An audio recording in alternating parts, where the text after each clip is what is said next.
నమస్కారం APPSC group 2 aspirants. ఈరోజు మనం జియోగ్రఫీలో చాలా ముఖ్యమైన, కొంచెం కష్టంగా అనిపించే కానీ మంచి స్కోరింగ్ టాపిక్ అయిన లిథోస్ఫియర్ డైనమిక్స్ గురించి లోతుగా చూద్దాం. ఈ సెషన్లో మనం కేవలం సబ్జెక్ట్ నేర్చుకోవడమే కాదు, పరీక్షలో ఎక్కడ బోల్తా కొడతారో ఆ పాయింట్స్ని ఎలా పట్టుకోవాలో కూడా తెలుసుకుందాం. మనం సబ్జెక్ట్లోకి వెళ్లే ముందు ఒక్క నిమిషం ఈ ప్రశ్న గురించి ఆలోచించండి. చాలామందికి సమాధానం తెలుసనిపిస్తుంది, కానీ అక్కడే ఒక చిన్న ట్విస్ట్ ఉంటుంది. ఈ సెషన్ మీకు పరీక్షలో ప్రశ్నలు ఎలా అడుగుతారో అర్థం చేసుకోవడానికి హెల్ప్ చేస్తుంది. ఎక్కువ మంది ఎక్కడ తప్పు చేస్తారో తెలిస్తే మనం ఆ తప్పు చేయకుండా మార్కులు గెయిన్ చేయొచ్చు. సరే, ఇక మనం మొదటి సెక్షన్లోకి వెళ్ళిపోదాం. ఇక్కడ మనం రాళ్ల గురించి బట్టి పట్టడం లేదు. ఎగ్జామినర్ మైండ్ సెట్తో ఆలోచించి వాళ్లు మనల్ని ఎక్కడ తప్పుదారి పట్టిస్తారో పసిగట్టబోతున్నాం. ప్రతి స్లైడ్ ఒక కీ పాయింట్ని రివీల్ చేస్తుంది. స్క్రీన్ మీద చూడండి, మనకు ప్రధానంగా 3 రకాల శిలలుంటాయి. ఫస్ట్, అగ్నిశిలలు. పేర్లోనే ఉంది కదా, మ్యాగ్మా, లావా చల్లబడితే ఏర్పడతాయి. సింపుల్. నెక్స్ట్, అవక్షేపశిలలు. ఇవి చిన్న చిన్న కణాలన్నీ పేరుకుపోయి పొరలు పొరలుగా గట్టిపడతాయి. ఇక మూడోది రూపాంతరశిలలు. అంటే ఆల్రెడీ ఉన్న రాళ్లే విపరీతమైన వేడి, ఒత్తిడి వల్ల కొత్త రూపంలోకి మారిపోతాయి. అంతా బానే ఉంది కదా, కాని అసలైన ట్రాప్ ఇక్కడే మొదలవుతుంది. ఈ పాయింట్ను మీ మైండ్లో లాక్ చేసేసుకోండి. ఇది ఒక గోల్డెన్ రూల్. దీనికి మినహాయింపులు లేవు. అగ్నిశిలల విపరీతమైన వేడికి, రూపాంతర శిలల ఒత్తిడికి ఏ శిలాజమైనా సరే బూడిదైపోతుంది. అందులో డౌటే లేదు. సో ఫాసిల్స్ అనే పదం కనపడితే చాలు, మీ ఆన్సర్ అవక్షేప శిలలు అనే అయ్యుండాలి. వేరే ఆప్షన్ చూడాల్సిన పనే లేదు. ఇప్పుడు అగ్నిశిలల్లోనే ఒక చిన్న కానీ చాలా ఇంపార్టెంట్ తేడా చూద్దాం. మ్యాగ్మా భూమి లోపలే ఉంది, బయటకు రాలేక అక్కడే ఉండిపోయింది.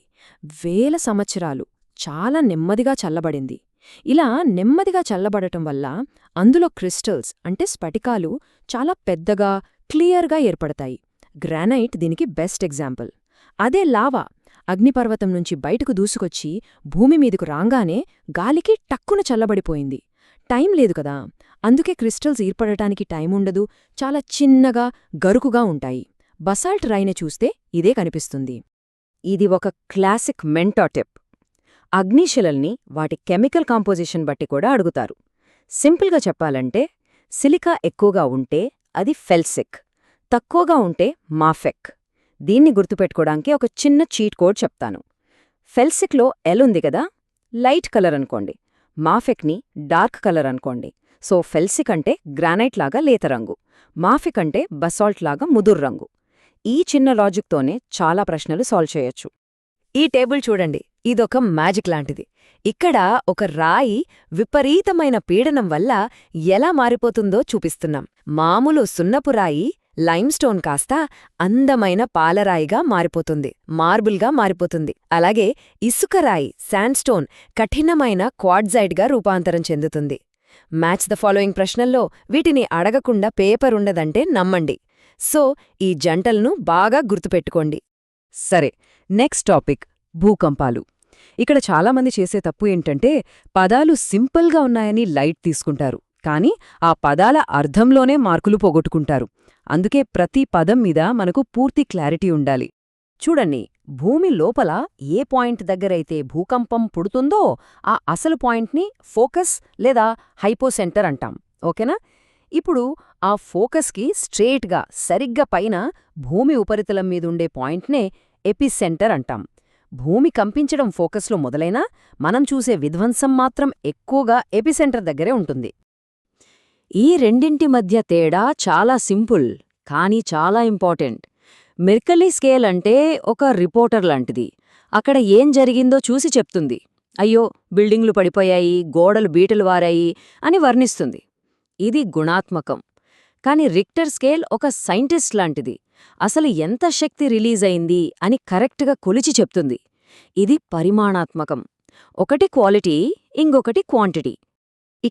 సరిగ్గా ఇక్కడే 90% మంది తప్పు చేస్తారు. చాలా జాగ్రత్తగా వినండి. రిక్టర్ స్కేల్పై 5 నుంచి 6కి పెరిగింది అంటే శక్తి 10 రెట్లు పెరిగిందని చాలామంది అనుకుంటారు. రాంగ్. అది వేవ్ యాంప్లిట్యూడ్. మనం మాట్లాడుకునేది రిలీజ్ అయిన ఎనర్జీ గురించి. ఆ ఎనర్జీ సుమారుగా 31.6 రెట్లు పెరుగుతుంది. ఈ నంబర్ 31.6. దీన్ని మీ మైండ్లో ప్రింట్ చేసేసుకోండి. డైరెక్ట్గా బిట్టొచ్చే ఛాన్స్ ఉంది. ఓకే, నెక్స్ట్ సెక్షన్కి వెళ్దాం. ఇది చాలా ఇంట్రెస్టింగ్గా ఉంటుంది. మనమిప్పుడు భూమి లోపలికి వెళ్ళలేం కదా, మరి లోపల ఏముందో ఎలా తెలిసింది? దానికి సమాధానమే ఈ భూకంప తరంగాలు. ఇవి మనకు డిటెక్టివ్కి దొరికే క్లూస్ లాంటివి. వాటిని డీకోడ్ చేస్తే భూమి సీక్రెట్స్ అన్నీ బయటపడతాయి. మనకు 3 రకాల వేవ్స్ ఉన్నాయి. P waves. ఇవి ప్రైమరీ వేవ్స్, చాలా ఫాస్ట్.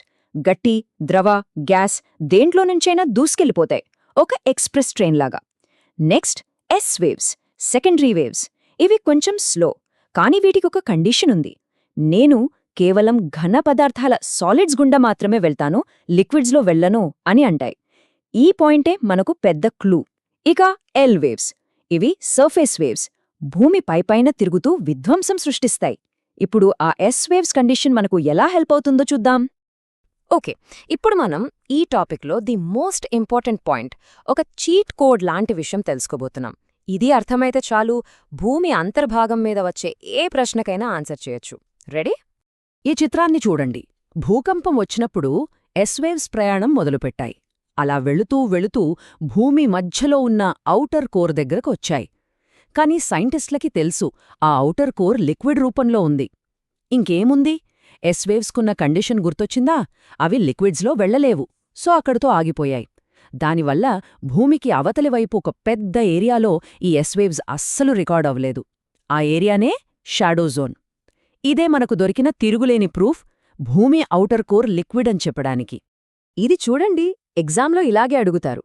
ఎపిసెంటర్ నుంచి 110 డిగ్రీల దూరంలో ఉన్న సీస్మోగ్రాఫ్ ఏ వేవ్స్ని రికార్డ్ చేస్తుంది అని. 105 డిగ్రీల తర్వాత ఎస్ వేవ్స్ రావు. అందువల్ల 110 డిగ్రీల వద్ద ఎస్ వేవ్ ఖచ్చితంగా ఉండదు. పీ వేవ్ షాడోజోన్ కూడా ఉంటుంది, కానీ ఎస్ వేవ్ షాడోజోన్ అనేది చాలా పెద్దది. ఈ పాయింట్ చాలా చాలా ఇంపార్టెంట్. సరే, మన ఫైనల్ కంటెంట్ సెక్షన్, అగ్నిపర్వతాలు. ఇక్కడ మనం వాటి ఆకారాలు, అవి పేలే విధానం వెనకున్న సైన్స్ ఏంటో సింపుల్గా అర్థం చేసుకుందాం. ఈ స్లైడ్లో లెఫ్ట్ రైట్ చూడండి, క్లియర్ డిఫరెన్స్ కనిపిస్తుంది. మ్యాగ్మా భూమి లోపలే ఉండిపోయి అక్కడే పొరల్లో చల్లబడితే సిల్స్, డైక్స్ లాంటివి ఏర్పడతాయి. ఇవి ఇంట్రూసివ్, అంటే అంతర్గత. అదే లావా బయటకు ఉప్పొంగి ఒకదానిమీద ఒకటి పేరుకుపోతే షీల్డ్ లేదా మిశ్రమ అగ్నిపర్వతాలు ఏర్పడతాయి. ఇవి ఎక్స్ట్రూసివ్, అంటే బాహ్య, ఒకటి లోపల ఇంకొకటి బయట, అంతే. ఇది చాలా కామన్ మిస్టేక్. ఎగ్జామినర్కి కూడా ఇది బాగా ఇష్టమైన ప్రశ్న. అగ్నిపర్వతం అనగానే మనకు సల్ఫర్, పొగ, ఆ వాసన గుర్తుకొస్తుంది. సో సల్ఫర్ ఎక్కువగా రిలీజ్ అవుతుంది అనుకుంటాం, కాని అది తప్పు. నిజానికి అగ్నిపర్వతం నుంచి వచ్చే వాయువుల్లో 70% పైగా ఉండేది మామూలు నీటి ఆవిరి, వాటర్ వేపర్. ఈ పాయింట్ను అస్సలు మర్చిపోవద్దు. అన్ని అగ్నిపర్వతాలు ఒకేలా పేలవు, వాటిలో గ్రేడ్స్ ఉన్నాయి. హవాయన్ టైప్ చాలా సైలెంట్, లావా నెమ్మదిగా నదిలా ప్రవహిస్తుంది. స్ట్రాంబోలియన్ కొంచెం సౌండ్ చేస్తుంది. కానీ వాల్కానియన్, పీలియన్ టైప్స్ ఉన్నాయే, అవి చాలా డేంజరస్. భయంకరమైన శబ్దంతో పేలి బూడిదా గ్యాస్ని కిలోమీటర్లెత్తుకు పంపిస్తాయి. సో ఆ తీవ్రత ఆర్డర్ గుర్తుపెట్టుకోవాలి: హవాయన్, స్ట్రాంబోలియన్, వాల్కానియన్, పీలియన్. రైట్, ఇక క్లైమాక్స్కి వచ్చేశాం. ఇప్పటిదాకా మనం నేర్చుకున్న కీ పాయింట్స్ అన్నీ ఎగ్జామ్ హాల్లోకి తీసుకెళ్లాల్సిన ఫైనల్ చెక్లిస్ట్ని ఒకసారి ఫాస్ట్గా రివైజ్ చేద్దాం. రెడీగా ఉండండి. Okay, final checklist. Point number 1, సునామీలు సముద్రం అడుగున భూకంపం వస్తే వస్తాయి, టైడ్స్ వల్ల కాదు. నంబర్ 2, బసాల్ట్ బయట, గ్రానైట్ లోపల, కూలింగ్ స్పీడ్ తేడా. నంబర్ 3, ఫాసిల్స్ ఒక్కటే ఆన్సర్, అవక్షేపశిలలు, no confusion. Number 4, S waves లిక్విడ్స్లో వెళ్లలేవు, అందుకే వాటి షాడో జోన్ పెద్దది. నంబర్ 5, అగ్నిపర్వతం నుంచి వచ్చేది నీటి ఆవిరి, సల్ఫర్ కాదు. ఈ 5 పాయింట్స్ మీ జేబులో ఉంటే చాలు, చాలా మార్కులు సేవ్ అయినట్టే. చూసారుగా, ఇప్పుడు లిథోస్ఫియర్ టాపిక్లో ఎగ్జామినర్ ఎక్కడ ట్రాప్ పెట్టినా మీరు ఈజీగా కనిపెట్టేయగలరు. ఈ కీ పాయింట్స్ మీ ప్రిపరేషన్కి ఒక బూస్ట్ ఇస్తాయి. బాగా ప్రాక్టీస్ చేయండి. మీ తదుపరి లక్ష్యం ఏ సబ్జెక్టో నిర్ణయించుకుని దానిపై కూడా ఇలాగే పట్టు సాధించండి. All the very best.